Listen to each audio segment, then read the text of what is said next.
सीते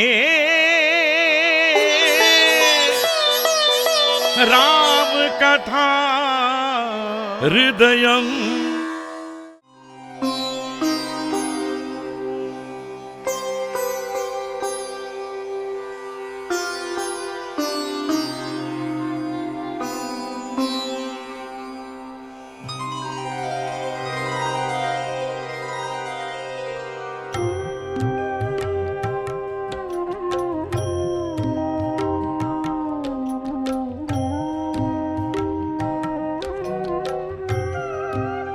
महारानी, इन सारे आभूषणों को आपने अपनी पुत्री के लिए विशेष रूप से रचना करके उनके लिए तैयार करवाए हैं।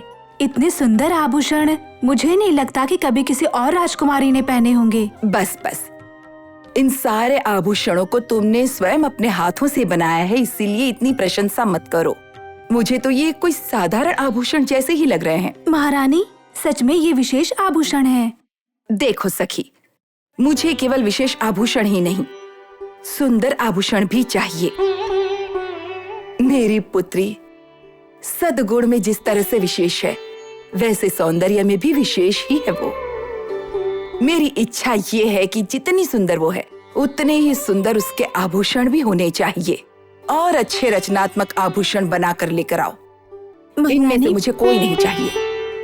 महारानी, ऐसे ही आभूषणों को पिछली बार जब मैं राजकुमारी सीता के लिए लाई थी तब इसकी प्रशंसा की थी, परंतु अब राजकुमारी उर्मिला के लिए आप इसे मना कर रही हैं। आपको आपकी दत्तक पुत्री सीता से अधिक आपकी स्वयं पुत्री उर्मिला से अधिक प्रेम करती है ना आप महारानी? नहीं, ऐसा कुछ भी नहीं। मेरे सारे बच्चों को समान रीति से प्रेम करती हूँ मैं। मेरी अपनी पुत्री हो या दत्तक पुत्री, मैं कोई अंतर नहीं करती। अभी तुमने जो बातें कही हैं, तुम्हें यहाँ रुकने का कोई अधिकार नहीं। चली जाओ। महारानी, बंद करो तुम्हारी ये निरर्थक बातें और साथ में अपने आभूषण भी लेकर चली जाओ। दोबारा कभी इस तरह की बातें करनी है तो इस राजभवन में अपना मुंह मत दिखाना। चली जाओ।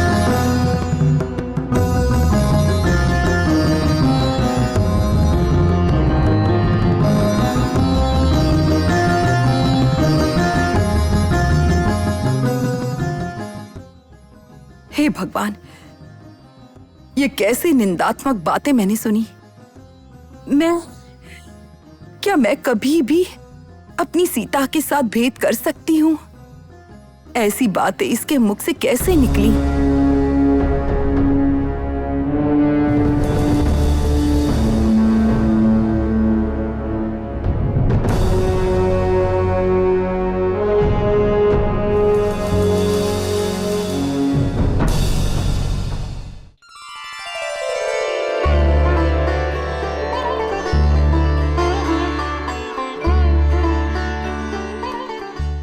भ्राता, ये कैसा अद्भुत बदलाव है। जब हम यहाँ आए थे तब के वातावरण में और अभी के वातावरण में कितना अंतर है। लक्ष्मण, जैसे सूखी धरती में दरारें पड़ती है, वैसे गंगा के आगमन से सब हरा भरा हो जाता है।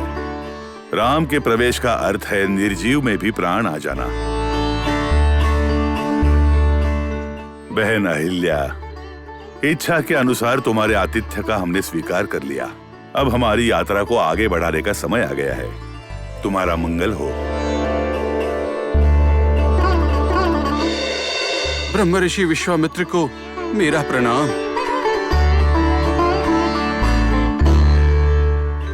ओह, महर्षि गौतम जी, आपका आगमन तो अनपेक्षित पर प्रसन्नदायक भी है। इस आश्रम में आप अकेले नहीं आए हैं, साथ में इन पुरुषोत्तम दशरथ पुत्रों को भी साथ में लाकर इस आश्रम को पवित्र किया है। इसीलिए आप लोगों का सत्कार करना हमारा परम कर्तव्य है और साथ में धर्म भी। इसीलिए हम दौड़े दौड़े चले आए। रामचंद्र, देखा, अहिल्या की इच्छा का मान रखा, इसलिए गौतम जी के भी दर्शन हो गए।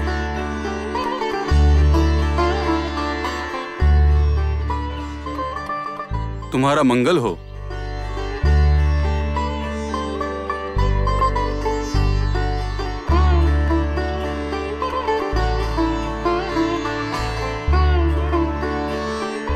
रामचंद्र, लक्ष्मण, आपके आगमन मात्र से ही इस निर्जीव और सूखे पड़े आश्रम में नई चहल पहल आ गई है।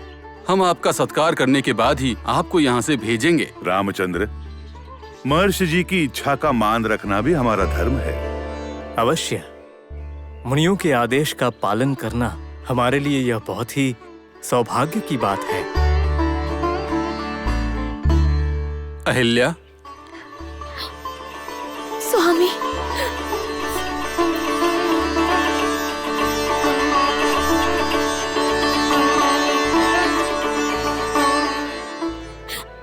स्वामी,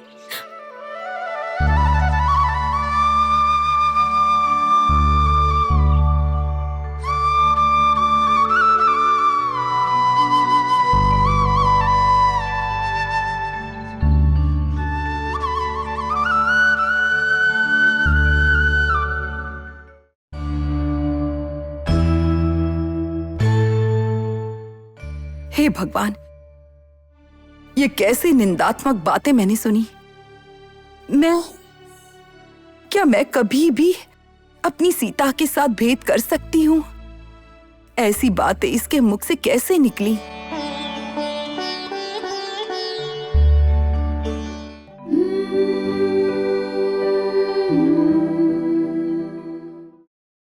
माताश्री।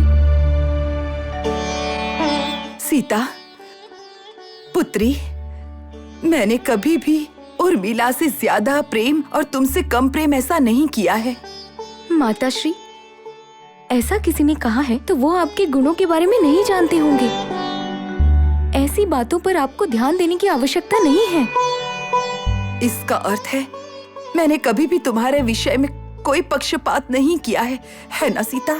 नहीं माताश्री, नहीं। आपने तो मुझे ज्येष्ठ पुत्री समझकर मुझ पर अधिक प्रेम दिखाया है। मैं किसी भी माँ के गर्भ में यदि जन्म लेती तो जितना प्रेम मुझे प्राप्त हो सकता था उससे अधिक प्रेम मैंने आपसे पाया है माताश्री। सीता, तुम्हारी बातें धूप से गर्मी में तपने वाले को जल का स्पर्श देती है। तुम्हारी बातें अनुभव से और अपने पूरे मन से आए हुए शब्द है ना? इस बात में कोई संदेह नहीं है माताश्री। इस राजभवन में पिता, माता, बहनों के प्रेम के अनुभव में धूल के कण जितना भी मैल नहीं है। ऐसा निर्मल प्रेम है आप सबका। जो भावना तुम्हारी है यहाँ सबकी वही भावना है।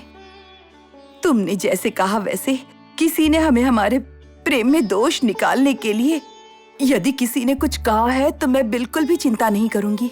हाँ, मैं उसके लिए चिंता नहीं करूंगी। हाँ, कभी चिंता नहीं करूंगी सीता। हाँ।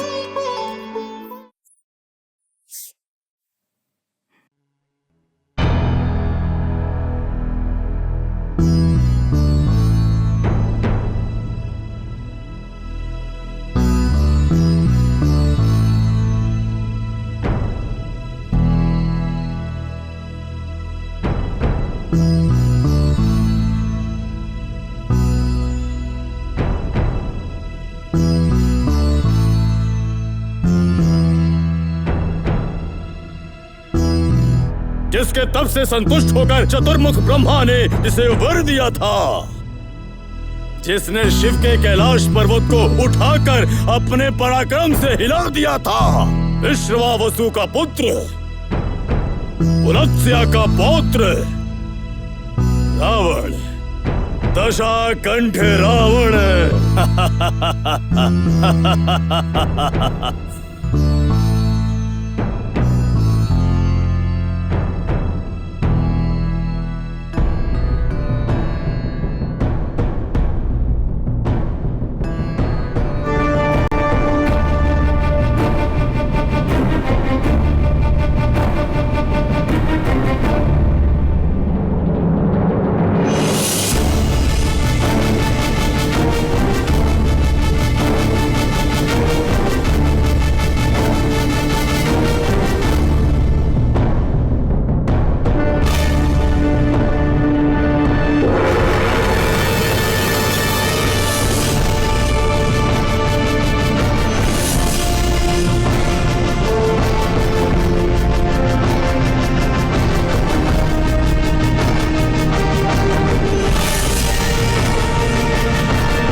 रावण का अहंकार समाप्त हो गया।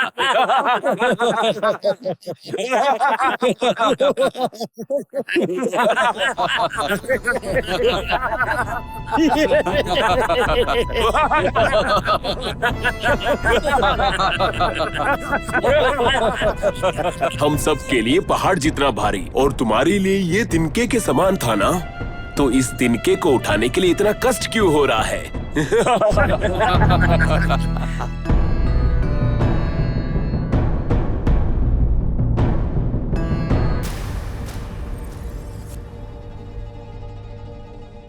सीते